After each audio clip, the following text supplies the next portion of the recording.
Outra coisa importante é que o preço dos bens de capital no ano de 2009 ele teve deflação, ele foi negativo. Quando bens de capital entram em deflação, as indústrias elas gastam menos para investir. Você pode comprar máquinas a preços mais baratos. Isso impulsionou o reavivamento ali dos investimentos, a oferta monetária voltou a crescer. Isso aqui, ó, isso aí é a tendência de aceleração. Você vê que aqui em 2007, quando a curva faz assim, ela está apresentando uma aceleração. 2007 foi forte, 2008 também, chega lá em 2009, ela se desacelera e no final volta a acelerar. Até que a gente entra no ano de 2010, que foi um ano realmente da delícia aqui no Brasil, em que a PIB cresceu 7,5%. Por quê? Porque o ano de 2009 foi de recessão, mas as indústrias se reajustaram, os preços caíram, os salários também, o governo deixou que isso acontecesse. Essa reestruturação permitiu que a economia já tivesse bases mais sólidas para se recuperar, e essa recuperação aconteceu aqui em 2010. Só que essa recuperação de 2010 também foi totalmente na base da expansão monetária. Empregos voltaram, a renda subiu, a indústria se expandiu muito nessa época, o setor imobiliário também, setor comercial, de serviços, e continuamos assim até 2011, aqui ainda no final de 2010, com essa expansão monetária, de novo, a Selic volta a subir. Só que o Banco Central, ele por continuar injetando dinheiro nesse mercado interbancário, a Selic sobe, mas não sobe tanto quanto deveria subir. Chega aqui em 2011, deixa eu colocar a tendência aqui para mostrar a desaceleração. A aceleração começa em 2010, quando chega aqui em 2011, ela apresenta uma tendência de desaceleração, que nos leva ao ano de 2012, que foi o ano do PIB de 0,9%. A explicação é essa, porque por algum motivo, e é isso que nós vamos debater agora, os bancos, apesar dos juros estarem em níveis historicamente baixos, eles mostraram uma contenção. Eles pararam de expandir o crédito na mesma velocidade que eles vinham expandindo até então. O resultado foi esse: a desaceleração da expansão da oferta monetária e a consequente estagnação da economia no ano passado. Isso aqui é só uma curiosidade. Você vê que de 2008 até hoje, a oferta monetária mais do que duplicou. Ela aumentou 2,3 vezes. Isso explica por que o desemprego está em níveis tão baixos. Quando você expande a oferta monetária dessa forma, mas os preços ainda não aumentam tanto, o volume de gastos da economia aumenta. Se você tem oferta monetária crescente e preços controlados, as pessoas gastam mais. Isso gera redução do desemprego, aumento dos gastos em geral, aumento dos investimentos, as indústrias voltam a investir, voltam a expandir, até que quando chega esse momento ali em que a oferta monetária diminui, toda essa economia ela perde seu vigor. Isso aqui é só uma curiosidade que eu estava pondo. A linha vermelha é a variação anual da oferta monetária. Por exemplo, aqui em janeiro de 2003 ela tinha crescido pouco mais de 25% em relação ao ano passado, mas aí com aquela estagnação no final do ano ela cresce apenas 0%. A taxa azul é a Selic. Você vê que sempre que a oferta monetária se expande, sempre que os bancos começam a expandir o crédito, a Selic vai junto. E quando ele começa a reduzir a expansão do crédito, a Selic cai. A Selic é reativa. Primeiro a oferta monetária se altera, depois é que a Selic vem junto. Aqui, que ela começa a crescer, a Selic começa a crescer só depois. A oferta monetária volta a cair, a Selic cai. Chegamos a um ponto aqui de curiosidade, que é algo que ainda não aconteceu no real. Foi agora o Banco Central elevou de 7,25 para 7,5, numa época em que a oferta monetária ainda está parada, em desaceleração. Isso nunca aconteceu antes. Sempre que o Banco Central subia a Selic, a oferta monetária já estava subindo. Nós chegamos agora a um ponto fora da curva. Ele preferiu subir antes. Isso significa que ele realmente diminuiu intensamente a quantidade de dinheiro que ele está injetando no mercado interbancário. Vai ser curioso ver qual efeito que isso vai gerar. Isso aqui é a quantidade de crédito voltada para o setor imobiliário desde 2003. Ou seja, isso aqui é dinheiro que os bancos criaram visando justamente empréstimos para o setor imobiliário, no caso aqui de pessoas que vão comprar imóveis. A partir de 2005 começa a subir e vai intensamente em aceleração até 2011. Em 2011 essa desaceleração, ou melhor, em 2011 começa a haver uma desaceleração. Se quiser ver em crescimento percentual é assim, ó. Você vê que lá em 2010 ela chegou a crescer a mais de 50% ao ano, desacelerou, hoje está crescendo 35%.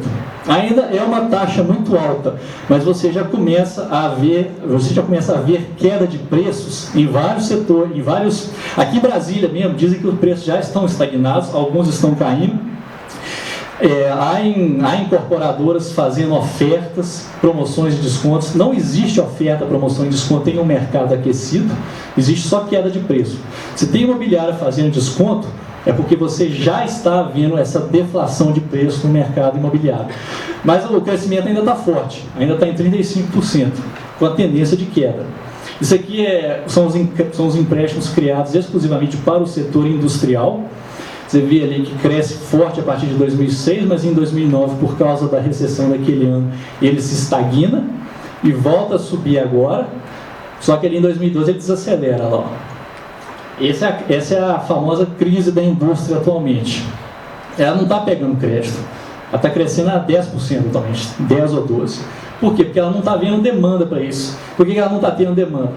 Essa aqui é a concessão de crédito para pessoa física, gente que pega empréstimo para gastar. Você vê que apesar de toda a propaganda do governo para soltar o crédito, para as pessoas se endividarem e tudo, isso é o que está acontecendo com o crédito, crescimento anual. Nós estamos crescendo a 10%. Isso, na minha opinião, explica por que o setor industrial também não vai reagir. Se as pessoas não estão se endividando para consumir, a indústria não vai investir para expandir sua produtividade. Para quê? Não tem a demanda que o governo quer que tenha. Isso aqui, só para concluir, essa linha azul mostra o endividamento das pessoas em relação à sua renda anual. Ele começa em 2005, começa em 18%, hoje está em 43%. Isso não é sustentável. A linha vermelha, ela mostra o quanto que a pessoa está gastando todo mês para cumprir com o serviço da dívida, ou seja, pagar juros e amortização. Hoje, essa pessoa está gastando aproximadamente 19% de sua renda mensal para pagar juros e amortização. Esse nível de endividamento explica também por que a concessão de crédito à pessoa física está nessa tendência de queda e não apresenta tendência de reação. Conclusão: você tem esse sistema bancário que estimula o endividamento, que estimula a inflação, que estimula esses ciclos econômicos. A gente ainda está bem, porque na Europa essa expansão do crédito terminou mal, porque os bancos europeus fizeram vários empréstimos para o setor imobiliário, as pessoas deram calote, se o banco emprestou, mas não recebeu o pagamento de volta, há um problema de balancete, isso aqui é termo contábil, um problema de balancete, os ativos despencam, quando o ativo despenca, o banco não pode voltar a emprestar novamente. Esse é o problema do setor bancário europeu atualmente, e lá, assim como nos Estados Unidos, a oferta monetária, o professor Biratã estava falando que tanto o Banco Central Europeu quanto o FED estavam injetando maciçamente dinheiro no sistema interbancário, o que é verdade, mas a oferta monetária lá não está expandindo porque os bancos não querem.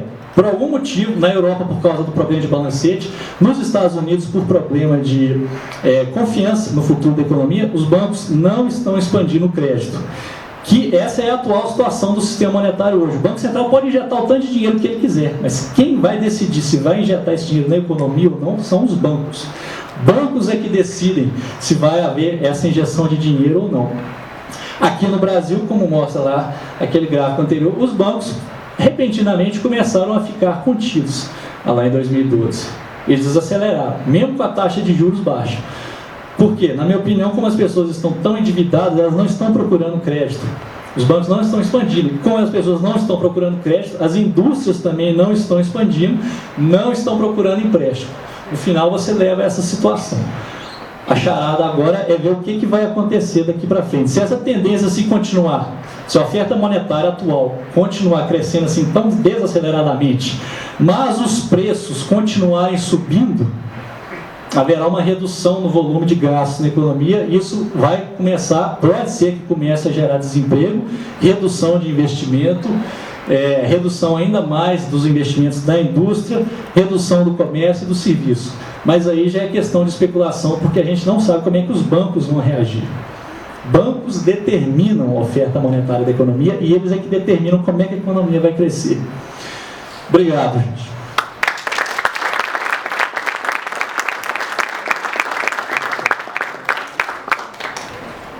Eu queria então, logo de início, convidar o professor Biratã para vir à mesa, para que a gente possa dar início às perguntas. Eu vou descer com o microfone sem fio, e aí, Daniel, você coordena aqui.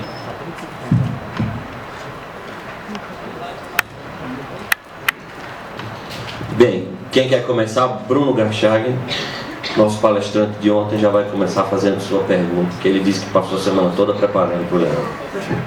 Obrigado, André. Bom dia a todos. Eu queria fazer uma pergunta para o professor Biratã e uma pergunta para o Leandro.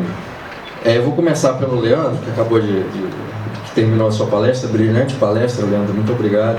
Me esclareceu muitas coisas de um mercado que eu não conheço. Deu para acompanhar mesmo com essa narração de rádio? Deu, não, foi ótimo. A pergunta que eu queria fazer é o seguinte: de que forma esse aumento da Selic que você mostrou afeta a taxa de preferência temporal do consumidor brasileiro e de que forma, como é que ela influencia para reduzir ou elevar essa taxa de preferência do consumidor? E se há alguma relação disso com o nível de endividamento?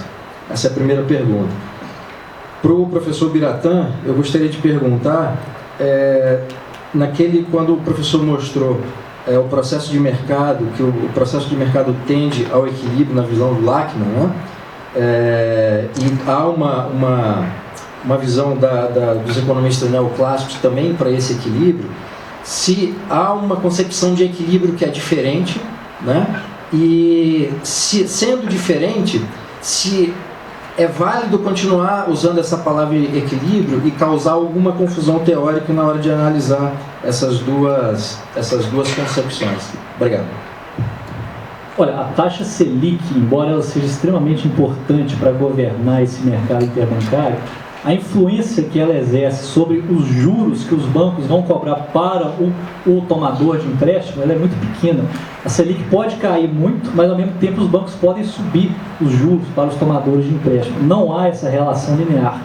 Então, nesse mercado monetário que nós vivemos, ele sofre tantas intervenções, que essa parte de como que a Selic influencia a taxa de preferência temporal das pessoas, eu não vejo ligação. O máximo que pode fazer é um cara que acompanha mais, que sabe como é que funciona o mundo dos investimentos.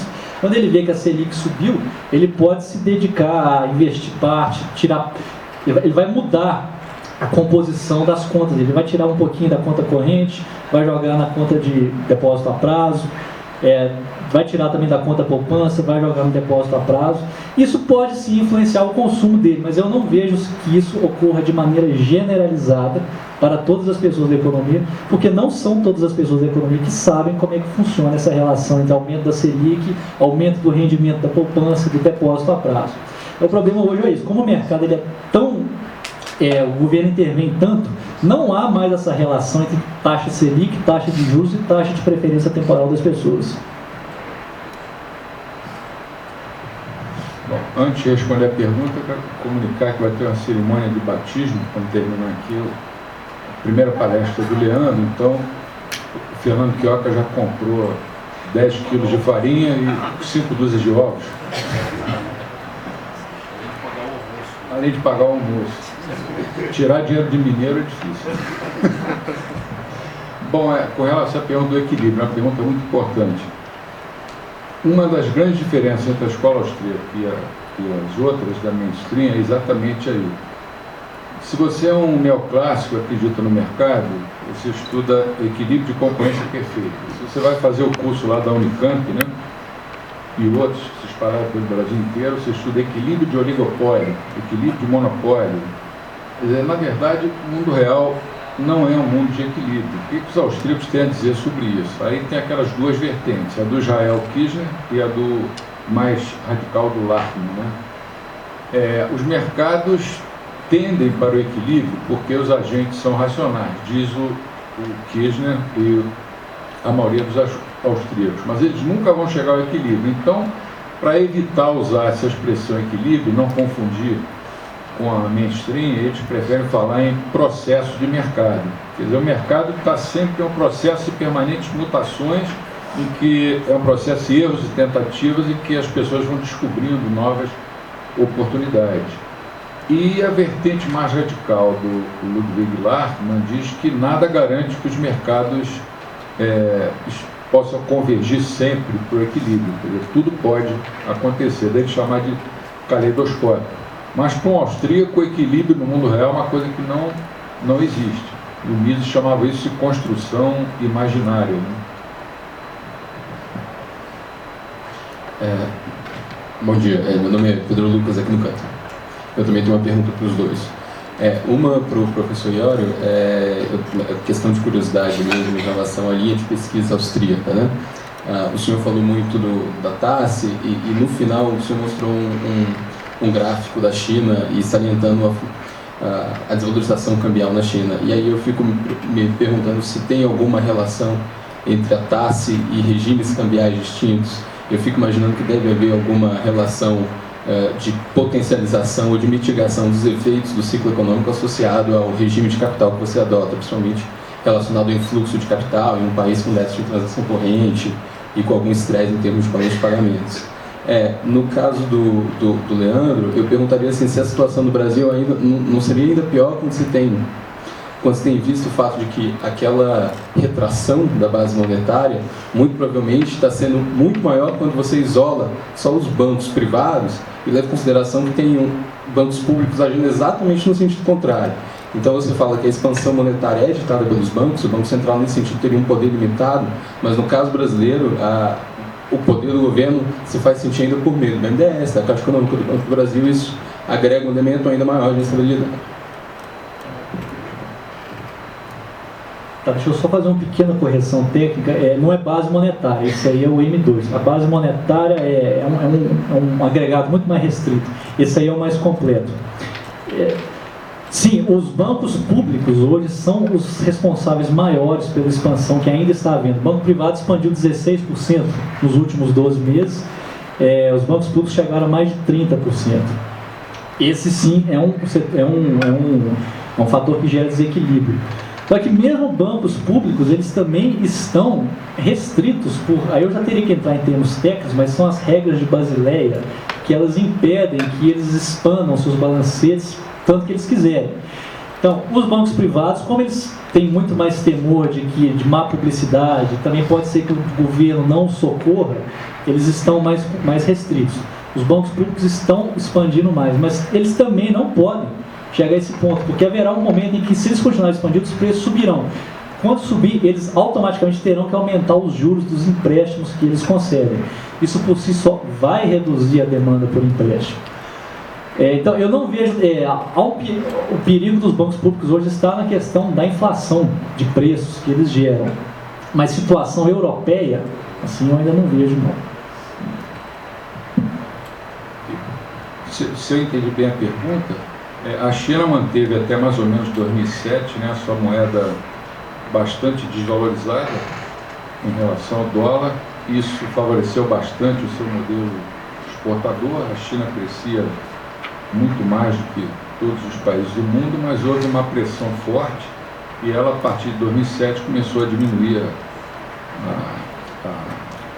o ritmo das suas desvalorizações. Enquanto a moeda chinesa se mantinha desvalorizada, isso permitia aos 4 bancos centrais chineses, tem 4 bancos centrais, né? Cada um para cuidar de 300 milhões de pessoas, permitia que eles mantivessem as taxas de juros mais baixas. Agora, com a mudança na política cambial chinesa, muito provavelmente, eu não tenho esse dado, porque os dados da China geralmente são meio escondidos, assim, muito provavelmente eles vão ter que aumentar a taxa de juros. Isso vai trazer consequência para a economia chinesa, além do fato de que a moeda chinesa menos desvalorizada vai e já começou a fazer isso, né, prejudicar o ritmo de crescimento da economia. Em relação aos austríacos, a gente tem dois grandes grupos, assim, uns defendem o câmbio fixo, né, no regime do padrão ouro, e outros, eu me alinho nesse segundo grupo, acham que o câmbio é um preço e que o preço deve flutuar livremente. Mas só a questão é aberta. É aberta. E é uma das disputas, acho que, mais fortes entre os austríacos, né?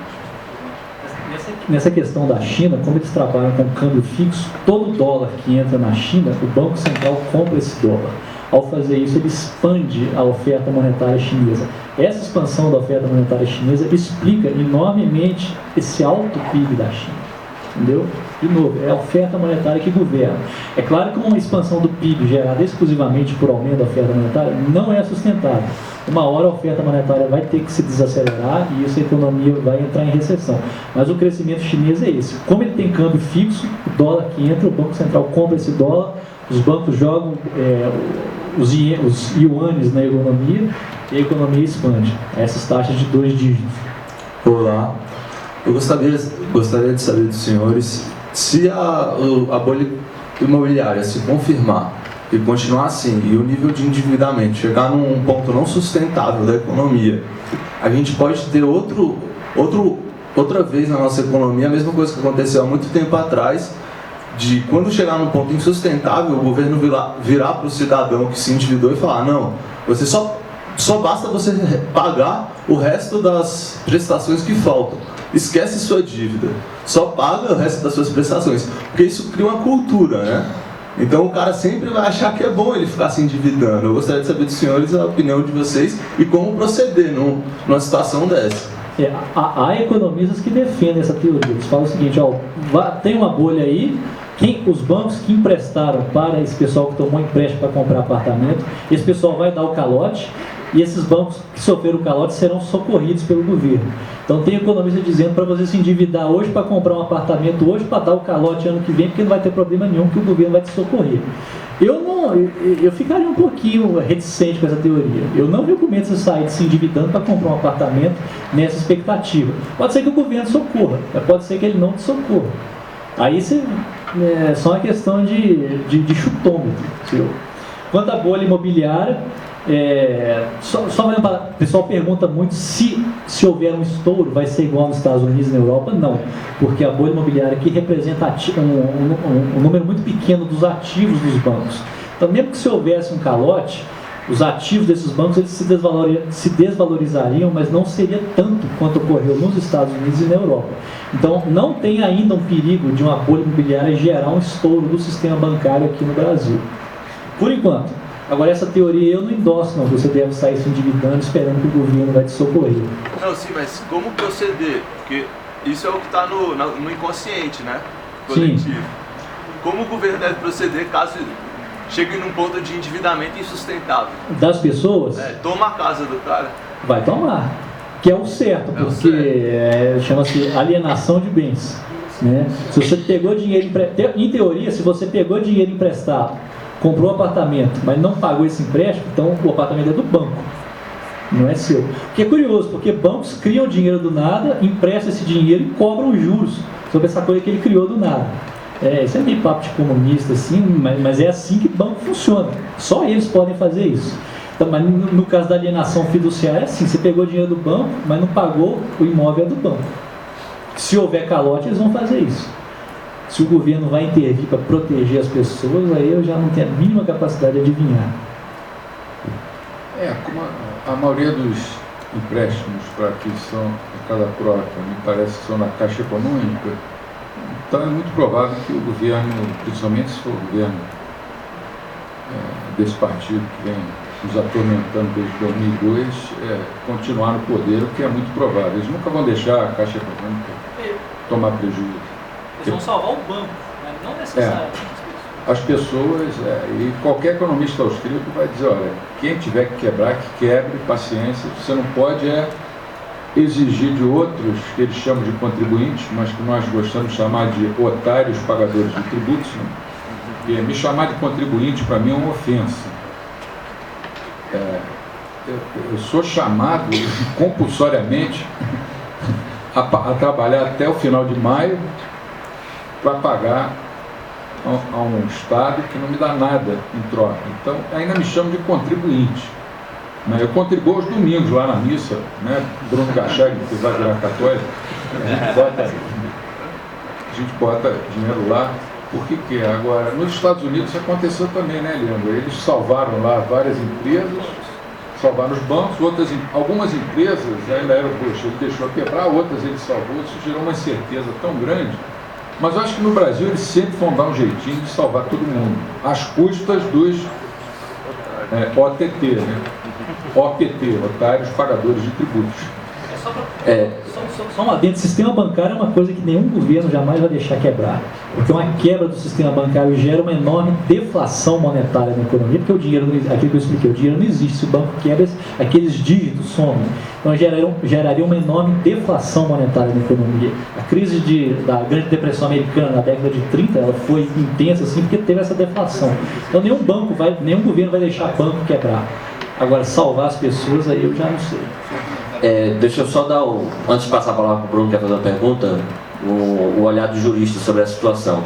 O governo provavelmente não vai salvar as pessoas. A gente tem que ver como é que o judiciário vai se comportar. Porque todas essas questões serão levadas ao judiciário. E nós temos um judiciário extremamente paternalista e que tem, para agir com esse paternalismo, uma legislação consumerista extremamente protetiva.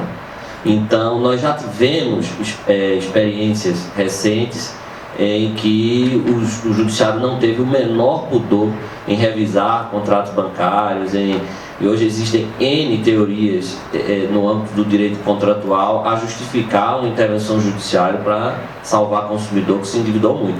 Nós temos um projeto de lei tramitando no Congresso chamada Lei do Superendividamento, que é uma lei que vai alterar o Código de Defesa do Consumidor para permitir uma espécie de concordato a consumidor muito endividado. Então, o perigo não é o governo, não é o executivo, é como o judiciário vai se comportar com uma possível enxurrada de demanda nesse sentido. Essa é a minha humilde opinião sobre essa questão. André, só um último comentário em cima dessa questão.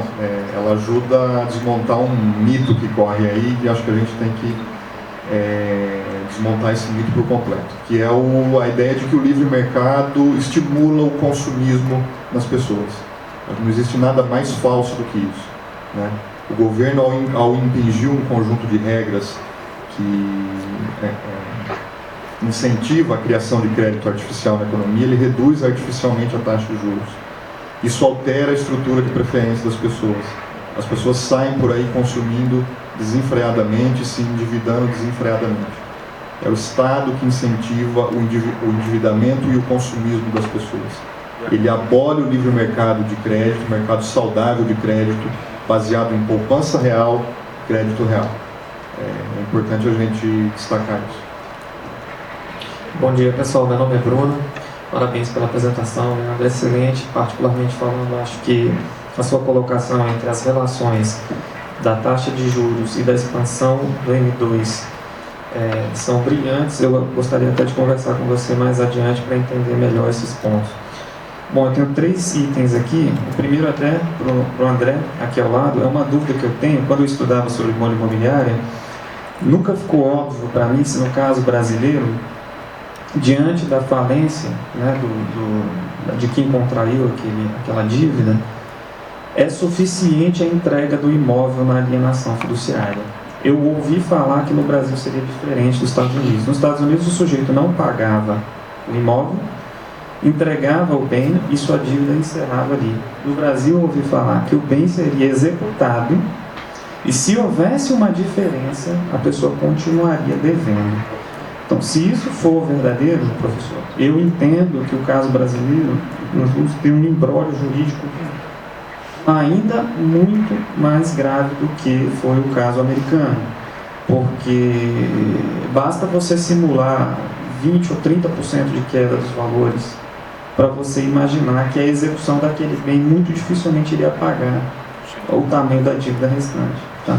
O segundo ponto, Leandro, é convidar você a conhecer, provavelmente você já conhece, o trabalho de um site americano chamado shadowstats.com. Eles recriam o M3, né, de uma maneira aproximada, com uma fidelidade supostamente muito razoável.